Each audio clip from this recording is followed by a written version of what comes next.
On Waaree Energies is the stock to focus on in today's session as well on the back of the earnings. Or if you see in terms of what's happened this time around, a strong set of numbers that has been reported, and this is again in consonance to the ramp up that they've seen in terms of production as well. The stock seeing gains of upwards of around 3%.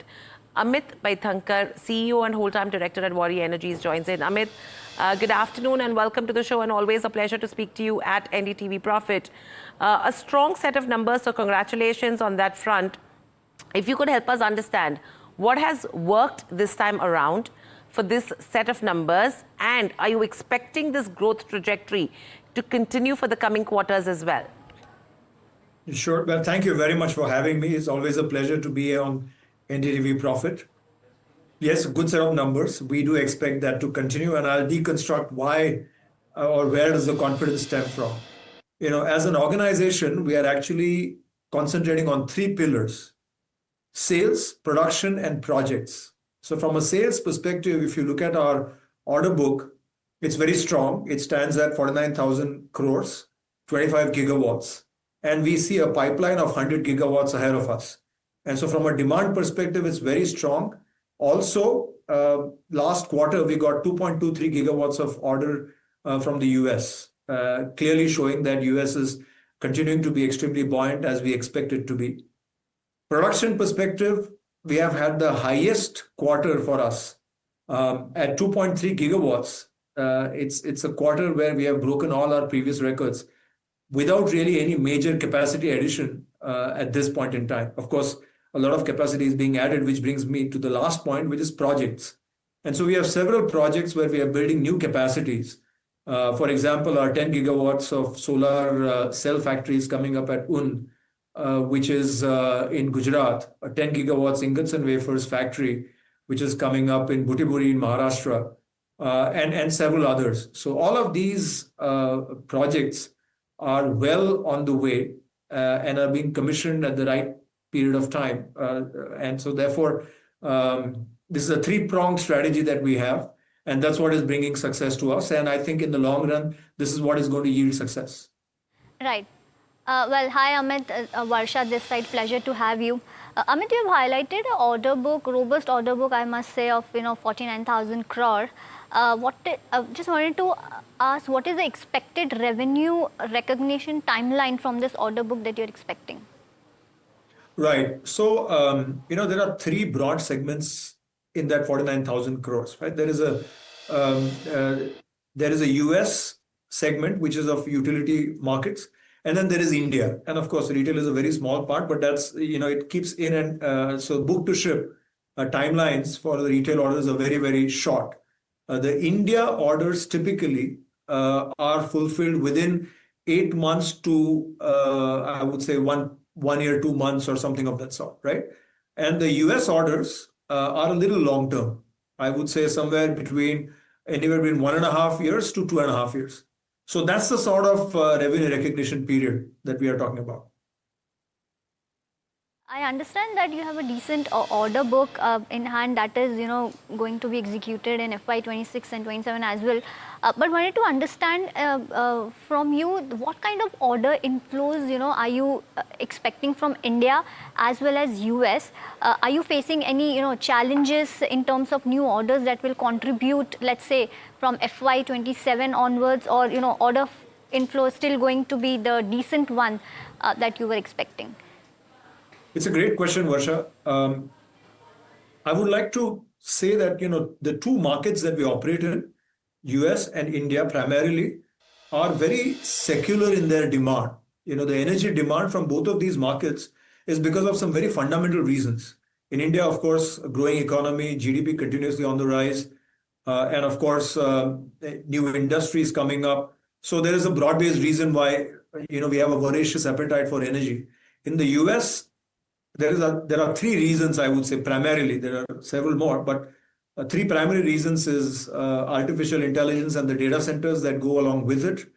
There is also reshoring of jobs, of manufacturing jobs, which would mean that there is a manufacturing ecosystem that is coming up in the US, and also electrification of transportation. So all of that taken together, for both the key markets that we operate in, the demand is really very, very secular. And so that will keep propelling a strong demand, which will obviously translate into a strong order book as we are evincing from quarter to quarter. Amit, interesting point that you made about the markets that you operate in. US, I think 15 to 20% kind of exposure is what you have on an overall basis. The US policy uncertainty, how are you looking at that aspect from here on? Because clearly, you know, we did see questions arise in terms of what should the taxation be, what should the tariffs be in terms of Indian solar imports. How are you looking at that aspect? Because we're pretty much around the corner right now. Tariffs could be announced soon as well. Right. I'm just trying to paraphrase your question because there's slight problem with the connectivity here. But what I understand you're asking is, in face of the policy uncertainty, what's our outlook of the US market and how do we navigate it? Correct. Perfect. So the key way in which we look at the US is, of course, a very, very important market for us.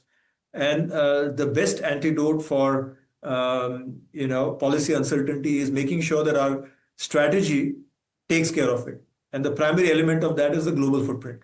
So we have a very strong manufacturing base in the US, which is only growing. We are almost doubling our manufacturing capacity in the US here in the next few months.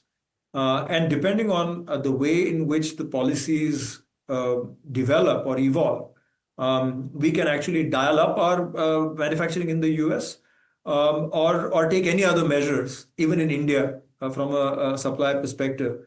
We are also closely observing the BTA that is being negotiated between India and the US. And so based on all of the manner in which this evolves, we will decide, what should the manufacturing footprint be. The important part is in the US, be local, be manufacturers in the US, and make sure that, you take care of certain amount of policy uncertainty that is thrown open because of the changes that are going to happen. Amit, does this mean that because you would be locally manufacturing with the existing footprint and the addition that you're going to do, the impact will be absolutely zero even if tariffs are allocated to the segment? So that will certainly be our approach to the problem. I try to negate it to the extent possible. But depending on, finally what the numbers come out in terms of tariffs, in terms of, now, from an ADD perspective, we, like I said, having a footprint on the US side of the equation really helps us in anti-dumping investigations as well. And to top it, we are an Indian company listed on the stock markets with strong profitability requirements out of us from our investors. And so it's a very transparent P&L that we have, which is auditable. So from an anti-dumping perspective, we don't really have any predatory pricing, and that's quite evident. So we should be, in a good position to defend that. But we'll see how does it all evolve. So you're right. Our intention will be definitely to try to keep any changes that happen in the policy landscape impacting us to the minimum. Okay. And Amit, with regards to the EBITDA target for FY26, you're looking at around 5,500 to 6,000 odd crores. Now, taking that aspect into consideration, and if you have to look at the global markets from a supply perspective, your PV module prices have been slightly on a declining trend. So how are you looking at that aspect? Because there is overcapacity globally. Right. So our order book, and I think Varsha asked this question earlier, is already set for the year. We are completely set, right? So we have the pricing already baked in. The whole P&L is set. And so therefore, our confidence on the 5,500 to 6,000 crores of EBITDA is very, very strong. Amit, also, beyond modules and cells, Waaree is also investing when it comes to, green hydrogen or your battery energy storage system. What is the long-term vision, for these new segments? So we would like to be a global energy transition company, a company which helps all of our customers, governments all over the world to move towards a world which is cleaner and greener from an energy perspective. And therefore, we will be putting in place all the necessary parts and pieces that are required to move in that direction. You talked about electrolyzers, that's a part of it. Battery storage is going to be extremely important to stabilize the grid as more and more renewables get onto the grid. So that's also a very important part of our strategy. We are coming up with a 3.5 gigawatt hour factory in Gujarat, and that should be also online by 2027. We are getting into inverters and several other components that are required in the whole energy transition ecosystem. Amit, a very good afternoon to you. Thanks so much for joining in. It's Puneet this side. Just one question on green hydrogen as a follow-up. You mentioned that you want to address this space as well. But for India, how long do you think the transition happens from grey hydrogen towards green hydrogen? And how do you see Waaree being one of the key beneficiaries of this transition? So, a hydrogen market is actually at its infancy, and it has to develop. So it has to develop from a policy perspective. It has to develop from the perspective of even the customer's demand. So all of these aspects are evolving, and they are evolving in the right direction. And so I would say in the next 2 to 3 years' time, hydrogen will become an important component of decarbonizing hard to abate sectors. Right. Amit, a quick question in terms of the solar cell ALMM, the new clarification that has come in, which will be mandatory from the 1st of June 2028. And for government projects, it becomes mandatory 1 month after the list is published. How does this really change any dynamics from an industry perspective? What would this mean for the sector? So, any policy clarity always helps the sector, right? So MNRE has clarified that from 1st of June 2026, ALMM will be necessary. And also the cells, ALMM for cells comes into the ambit. So that's extremely encouraging. And I think it'll over the industry. What will also really help the industry is continuation of that policy. And no major changes based on what has already been announced. Amit, thanks so much for joining in, giving us perspective about Waaree as well as the future for you. We look forward to our next conversation, but thanks so much for joining us today. Thank you very much, Puneet, Varsha, and everybody. Once again, appreciate the chance, and thanks a lot for having me here. No, appreciate you giving us the chance to speak to you as well. Thanks so much. Well, let's also quickly pull up Happiest Minds as well, because, the results came in just during the conversation. And while the stock is, on a tear, the results, not much to speak about. There is an exceptional item which was there in the same time last year, which was a 12 crore impact. And hence you're seeing a 68% jump in its profits. But in terms of numbers, the fundamental operational numbers don't seem to be that great. And that's in line with what the revenue was anticipating. Revenue was up only 1%, while the EBIT has grown because of this key aspect of a one-time exceptional item that was there in the same time last year. And hence we're seeing those EBIT margins rise as well.